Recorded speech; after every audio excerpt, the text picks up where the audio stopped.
College का वो पहला दिन अमन की जिंदगी में नई उम्मीद लेकर आया था, लेकिन वो उम्मीद उतनी मासूम नहीं थी जितना उसका चेहरा। फटे पुराने बैग में किताबें, आंखों में नींद से भरे ख्वाब और जेब में बस मां की ममता की गर्माहट। अमन गरीब था, बहुत गरीब। पिता को खो चुका था और मां दूसरों के घर बर्तन मांजती थी ताकि उनका बेटा पढ़ लिख कर इस बेरहम दुनिया में अपना नाम बना सके।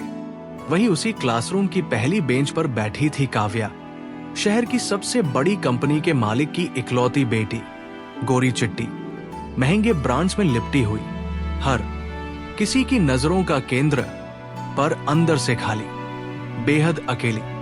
अमन ने कभी सोचा भी नहीं था कि उसकी जिंदगी उस लड़की के आसपास घूमने लगेगी, लेकिन किस्मत ने एक ग्रुप प्रोजेक्ट में उन्हें आमने सामने कर दिया, जहां एक तरफ अमन की झिझक, संकोच और सादगी थी, वही काव्या की हंसी, खुलेपन और अपनापन ने उसे हर दिन और करीब ला दिया। अमन की चुप्पी में कुछ ऐसा था जो काव्या को बेचैन करता था, और काव्या की हर बात में वो गर्माहट थी जिसे अमन अपने घर की रोटियों में महसूस करता था। ये प्यार नहीं था, ये जरूरत भी नहीं थी, ये वो एहसास था जो दिल को बिना कहे छू जाता है। हफ तो में दोस्ती गहराई। और फिर एक शाम कॉलेज की छत पर जब अमन ने काव्या को देखकर बस इतना कहा, तुम्हें देखकर लगता है जैसे सब कुछ ठीक हो सकता है, तो काव्या की आंखों से आंसू बह निकले, क्योंकि किसी ने पहली बार उसके दिल की आवाज सुनी थी, ना कि सिर्फ उसका चेहरा देखा। धीरे धीरे वो प्यार में डूबते गए, जैसे अमन की गरीबी उसकी कमजोरी नहीं बल्कि उसकी सच्चाई बन गई हो, और काव्या की अमीरी कोई दीवार नहीं, एक पुल बन गई हो। पर हर कहानी इतनी सीधी नहीं होती। एक दिन काव्या के पिता को उनके रिश्ते के बारे में पता चला, और उन्होंने अमन को बुलाकर तिरस्कार से देखा, जैसे वो कोई इंसान नहीं, बस एक गलती हो। उन्होंने कहा, तुम जैसे लड़कों की जगह हमारे दरवाजे के बाहर होती है, अंदर नहीं। और अमन उस दिन पहली बार खुद से घृणा करने लगा। उसने सोचा वो प्यार नहीं कर सकता, उसे हक नहीं किसी अमीर की बेटी के सपनों में जगह बनाने का, और उसने बिना काव्या के सुने उसे छोड़ दिया।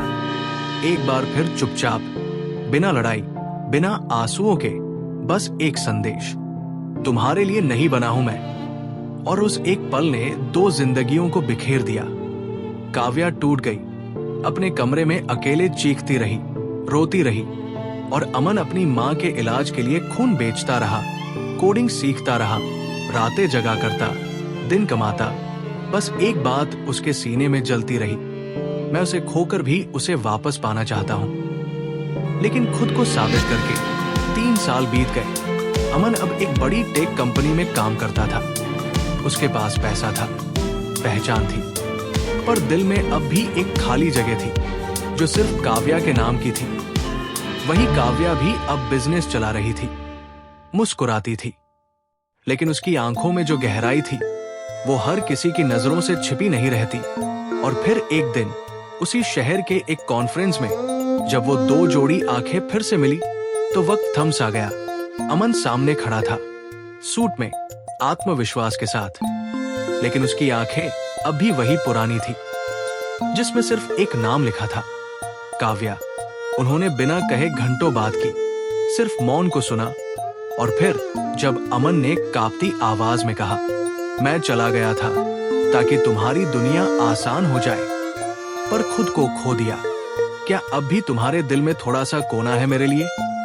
काव्या रो पड़ी। वो रोई इतनी कि 3 साल का सारा दर्द बह निकला, और बस एक शब्द कहा, मैं आज भी वही हूं, सिर्फ तुम्हारी। उस दिन सिर्फ 2 प्रेमी नहीं मिले, 2 अधूरी आत्माएं फिर से एक हुई, जिन्होंने खुद से लड़कर प्यार को फिर से चुना। और इस बार किसी डर, किसी अमीरी गरीबी, किसी समाज की दीवार को बीच नहीं आने दिया।